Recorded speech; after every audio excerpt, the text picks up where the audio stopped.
Welcome back to the channel. I'm Big Mike and today we are low bar squatting and doing a little bit of an arm day. So let's take it from the top. We are gonna go ahead and pick a bar to squat with. And normally what I look for is good knurling. So normally I would pick something like the Hansu power bar or even this bare steel, bare naked power bar from Bells of Steel. But today we're going a little unconventional and we're just gonna go ahead and use the Semper Fidelis barbell from the Strength Co. because we're feeling a little American. So yeah, that's what we're gonna do. And lately, I've been using the True Grit camo bar for my squats on high bar just because, well, I was watching some Camber Fitness on YouTube and he helped me realize that, yeah, I kind of have like this big squat bar scar on my back. And I know I don't even lift that much, but it looks pretty gross. And if I want to make this bodybuilding debut happen, probably have to, lean away from such crazy stuff on my back. So we're gonna start squatting a little less conventional, less about the grip and the knurling and more about just getting the reps in. And we're trying to do this whole bodybuilding debut here in the garage gym, and that's kind of lean, making it a little bit tougher to do, but yeah, it's showcasing what you can do in a garage gym. All right, so one of my clients suggested that I talk you guys through my stretching / warm-up routine, and that's exactly what I'm gonna do. I don't do anything crazy, I don't think, for my warm-ups. I really just save all of that stuff for like the bar. But when it comes to stretching or mobility work, it's pretty quick. It takes about 3 to 5 minutes. So it just kind of depends on how tight my hips are feeling or how much I feel like I actually need to warm up. It is a little unconventional, sure, but it's not as crazy as most people. Some people that are really hyped up about mobility get into some weird like setups and stretches, and I'm not really about that life. I like this to be as quick as possible while still maintaining some integrity as far as what it's for. So here on the dead bugs, I'll just try to get a nice tight brace, expand, and get my muscles firing as I hold that brace. I'll do anywhere from 10 to 20. I got this from Juggernaut AI. And it felt so good on my hips and core engagement. I just kept doing it.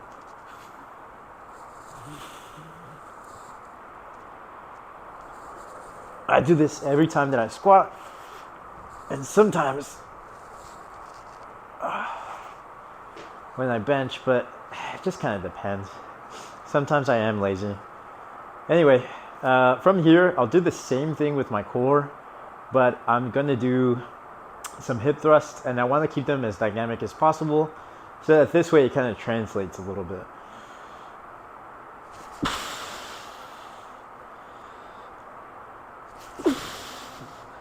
If you don't want to see the warm-up or the mobility work, just skip through it. Just watch the rest of the video. It's gonna be good, I promise.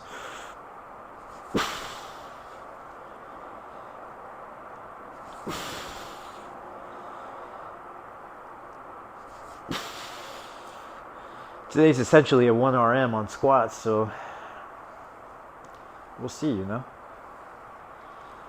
Anyway, from here, I'll take it around.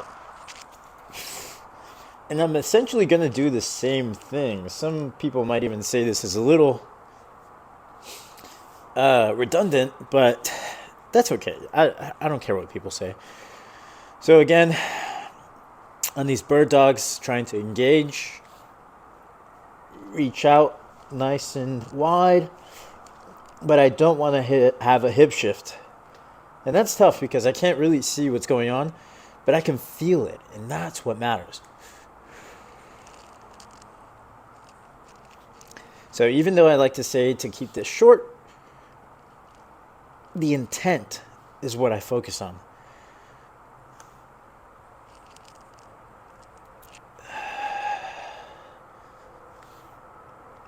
I won't do too many. Just enough. And then because my shoulders are always tight, I'll just do some light shoulder taps.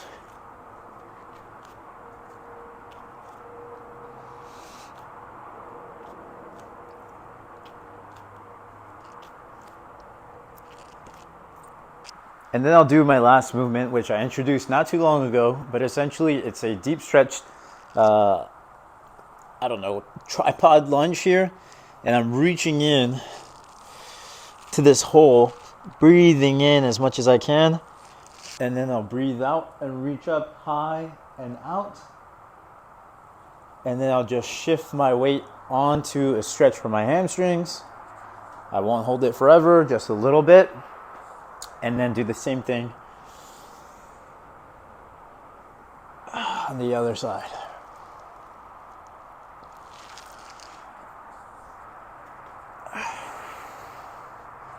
And that's it. Now we're ready to squat. We've made it to the barbell. Now, here, we're gonna break it down Barney style, okay? Because essentially I'm gonna assume that none of you have ever squatted. And that's gonna make it easier because then I don't have to skip anything. It's just going to be all the wickets, okay? So as a personal trainer, one, I'm not too focused on getting everything 100% right every time. As an athlete, I definitely am, but as a personal trainer, I'm not looking for that because I know that it's going to take a long time for you to even feel like you've mastered it, much less or much more actually mastered it. So here, we're just going to go through the wickets. You'll do your best to follow along if that's this kind of video. And then, yeah, we'll take it to the top. So, or should I say over the top? But anyway, what I like to tell my clients is to find the rings on the bar and line up their favorite finger to that ring. Your favorite finger is going to depend on how much shoulder mobility you have. Mine is pretty good. I'm also pretty short and kind of small, so it's going to be really tight. If you're bigger and you don't have that much shoulder mobility, you're going to want to go out wider. And for some people, this might not even be too comfortable. I would work on getting that feeling first before I start to add any significant load. Okay, anyway, what I like to do is turn my elbows in and really push my chest forward so that way I can start with some scapular retraction here outside of the bar. From here, I'll look at the bar. I'll come in under the bar, right where I was looking, and then I'll just try to shift the bar onto my lower traps / rear delts because we're doing low bar today. And I will talk about the difference briefly, but not that much. Anyway, from here, I'm not gonna take a full grip because what I tend to find is that the thumb kind of puts too much tension or stress on my wrists if I do that. So I just like to keep it on the outside and have my back be that clasp that's keeping it on my back. So from here, I'll press down into my back so that the bar is nice and secure.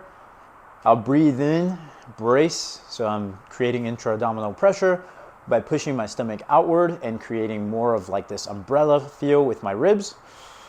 And then I'll just stand and release that breath. Sometimes I'll hold it. It just kind of depends on how fast that set is going to go. From here, we're going to walk it out 1 to 3 steps and then maybe like a little shift, just trying to make myself as symmetrical as possible right down the line. So once you get to this position, this is where things change. And you kind of want to think more along the lines of 1 to 3 cues on how you're going to squat. Yeah, there is a such thing as style of technique where you kind of just do it without thinking, but it's going to take you a while to get to that. So let's talk it through. My favorite cues and the things that I teach or try to coach is breathing and bracing, setting the bar, femurs out, explode to the top. Sorry if the volume went up there. So again, I'll breathe and brace, and this is gonna let me expand and really create a strong foundation, okay? I want my legs at least semi-locked out and my torso nice and tall, okay? From here, I'm also pushing down with my elbows so that this way, again, the bar is nice and tight to my back. This matters the most because if the bar is like wobbly or not on your back as much, or you're a little lopsided, it's going to introduce a little bit of asymmetry in your hips, and that is going to affect the way that you squat. So again, you want to keep this as tight as possible and as consistent in the reps as possible. So keep that in mind. Anyway, breathe and brace. Tuck your elbows, get them nice and tight, and then from here, femurs out. Explode to the top.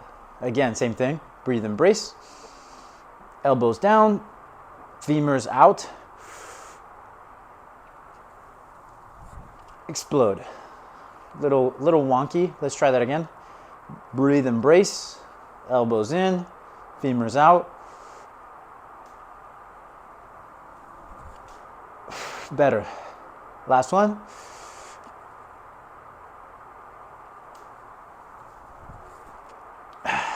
Little whack, but anyway, the goal is to try to add load as you continue to work on re-embracing your technique. And that essentially means that every rep should feel like your top set, should work like your top set. If you're just going through the motions and not practicing that style of technique, well, then it'll never be your style of technique because you'll constantly be trying to rework it or asking questions like, why did that squat go wrong? Why didn't I get it? Or why did it feel like I misgrooved? You should have these answers automatically just based on strength and performance. And you should know because there should be there's variance from your actual technique.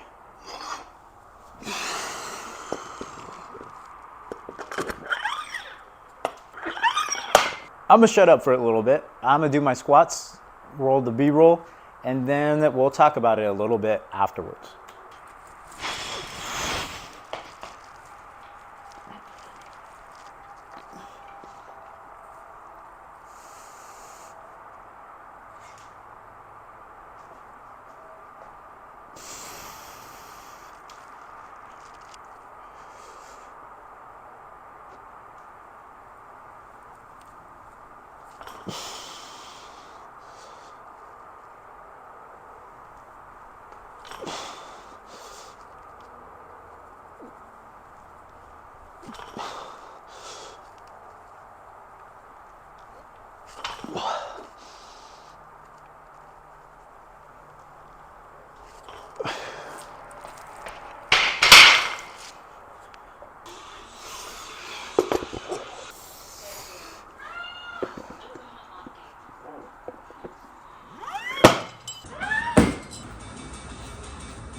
was gonna try to make this like a fun montage thing, but it looks like it's gonna be a really long video. And that's because I want to give you guys as many tips as possible. So 315 moved, but it could have been better. And the thing that we're gonna shape up is pushing down on our elbows and trying to get that nice, good posterior chain to push right through, because that's where we're lacking, that's where we're slowing down. It's really just about being conscious of that and being honest with yourself, giving that honest assessment and making sure that your next set is even better.